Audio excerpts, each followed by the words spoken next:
Hello diamonds, your most welcome on our YouTube channel well star. आज हम बात करेंगे इन्फ्लेशन, जिसे हिंदी में कहते हैं मुद्रास्फीति। What is inflation? सबसे पहले परिभाषा देखते हैं।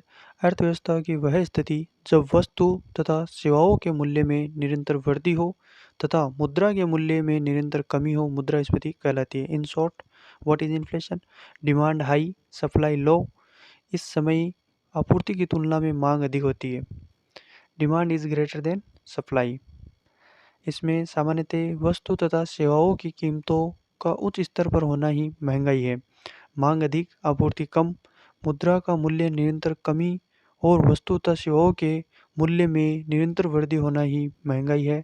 महंगाई के कारण जिसमें है लागत जनित कारक, कॉस्ट पुश फैक्टर, कच्चे माल की कीमत में वृद्धि। दूसरा है मजदूरी की दरों में वृद्धि, ब्याज दरों में वृद्धि, कर में वृद्धि, फ्यूल में वृद्धि, फ्यूल रेट में वृद्धि आदि।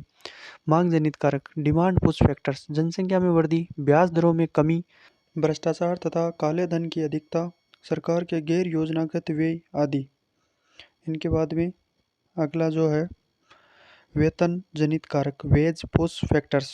वेतन बढ़ने से संस्थाओं की लागत बढ़ती है, जो कि महंगाई का कारण है। अर्थात वेतन बढ़ने से कर्मचारियों की क्रय शक्ति बढ़ती है, जिससे मांग में वृद्धि होती है, जो महंगाई का कारण है। जैसे जैसे सैलरी में बढ़ोतरी होगी, वैसे वैसे जो परचेजिंग पावर है वो भी बढ़ेगी। अन्य कारक, 1991 के बाद भारत एक मुक्त अर्थव्यवस्था बन चुका है, इसलिए वैश्विक कारक प्रभावित करते हैं।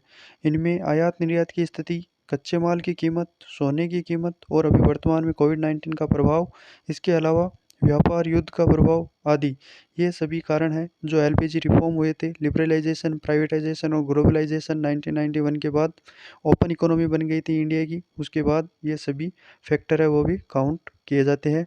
जैसे इनमें आयात निर्यात है, वो इंपोर्ट एक्सपोर्ट है, वो कभी अधिक होता है कभी कम होता है। कच्चे माल की कीमत है वो इंटरनेशनल मार्केट पर डिपेंड करती है। ये सब, यदि रुपये के मूल्य में गिरावट आती है तो भी मुद्रास्फीति बढ़ती है, जिसे हम अवमूल्यन कहते हैं। अर्थात मूल्य की जो मुद्रा है, जो अपना रुपये है, उसकी कीमत में कमी आना। मुद्रास्फीति के स्तर है क्रिपिंग इन्फ्लेशन, जो 0 से 3% की इन्फ्लेशन रेट होती है उसे क्रिपिंग कहते हैं। वॉकिंग रनिंग इन्फ्लेशन, इसमें जो इन्फ्लेशन रेट है वो 3 से 10% के आसपास रहती है और भारत में लगभग यही रेट रहती है।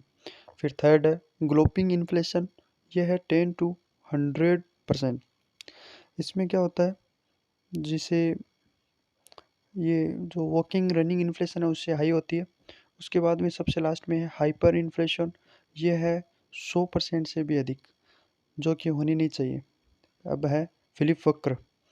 इस वक्र के अनुसार एक निश्चित सीमा तक मुद्रास्फीति तथा बेरोजगारी में नकारात्मक संबंध होता है। अर्थात एक निश्चित सीमा तक जैसे जैसे मुद्रास्फीति बढ़ती है वैसे वैसे बेरोजगारी में कमी आती है, जिसे हम कह सकते हैं कि इन्फ्लेशन इज प्रोपोर्शनल टू 1/अनएम्प्लॉयमेंट। अर्थात एक निश्चित सीमा तक मुद्रास्फीति है वो बेरोजगारी को कम करती है। अब है भारत सरकार मौद्रिक नीति समिति ने भारतीय अर्थव्यवस्था के लिए औसत लक्षित वार्षिक मुद्रास्फीति 4% रखी है। वो एक रेंज डिफाइन करते हैं कि रेंज 2 to 6%, इसके बीच में 4% वो लेके चलते हैं। इन्फ्लेशन संबंधित कुछ मदे। डिसइन्फ्लेशन, यह इन्फ्लेशन की घटती हुई दर है, दर को प्रदर्शित करती है। अर्थात विगत वर्ष की तुलना में महंगाई में कमी आना डिसइन्फ्लेशन कहलाता है। महंगाई की दर में कमी आई है लेकिन वस्तु अब भी महंगी है। फिर है डी इन्फ्लेशन, यह इन्फ्लेशन के एकदम विपरीत स्थिति है। इस समय मांग की तुलना में आपूर्ति अधिक होती है तथा इस समय मुद्रा के मूल्य में निरंतर वृद्धि होती है तथा वस्तुओं एवं सेवाओं के मूल्य में निरंतर कमी होती है। Supply is greater than demand, लेकिन यह कुछ समय बाद मंदी का रूप धारण कर लेती है। रीफ्लेशन, अर्थव्यवस्थाओं को राजकोषीय एवं मौद्रिक उपायों के माध्यम से डिफ्लेशन से इन्फ्लेशन की ओर लाने की प्रक्रिया को ही रिफ्लेशन कहते हैं। अर्थात डिफ्लेशन जो मंदी है वहाँ से मुद्रास्फीति की ओर लाने की प्रक्रिया रिफ्लेशन कहलाता है। स्टैगफ्लेशन, यह अर्थव्यवस्था में अपवाद स्वरूप घटना है। इस समय मुद्रास्फीति बढ़ने के साथ साथ बेरोजगारी भी बढ़ती है। यह स्थिति फिलिप वक्र का पालन नहीं करती है। स्टैगफ्लेशन एक अपवाद स्वरूप स्थिति है। इसमें क्या होता है, महंगाई भी बढ़ती है और बेरोजगारी भी बढ़ती है। यह फिलिप वक्र के अगेंस्ट चलती है। फिर है स्क्यूफ्लेशन, तिरछी मुद्रास्फीति, यदि अर्थव्यवस्था में सामान्यतः सभी वर्गों की वस्तुओं की कीमतें सामान्य हैं, लेकिन किसी एक वर्ग विशेष की वस्तुओं में महंगाई दर्ज की जाए तो इसे स्क्यूफ्लेशन कहते हैं। फिर है कोर इन्फ्लेशन।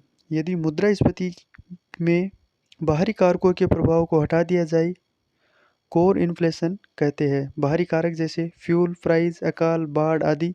नोट आरबीआई मौद्रिक नीति निर्धारण के समय कोर इन्फ्लेशन को ही आधार बनाता है। कोर इन्फ्लेशन को ही आधार बनाता है।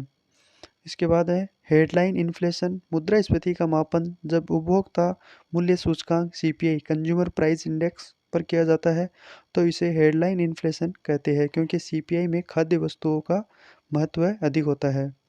फिर है मुद्रास्फीति का मापन। उर्जित पटेल समिति की सिफारिश पर डब्ल्यूपीआई अर्थात होलसेल प्राइस इंडेक्स के स्थान पर अप्रैल 2014 से सीपीआई कंज्यूमर प्राइस इंडेक्स को मुद्रास्फीति मापन का मुख्य सूचकांक बनाया गया है। Thanks a lot. Please like and share our video and subscribe our YouTube channel Well Luster and press the bell icon. Thanks a lot.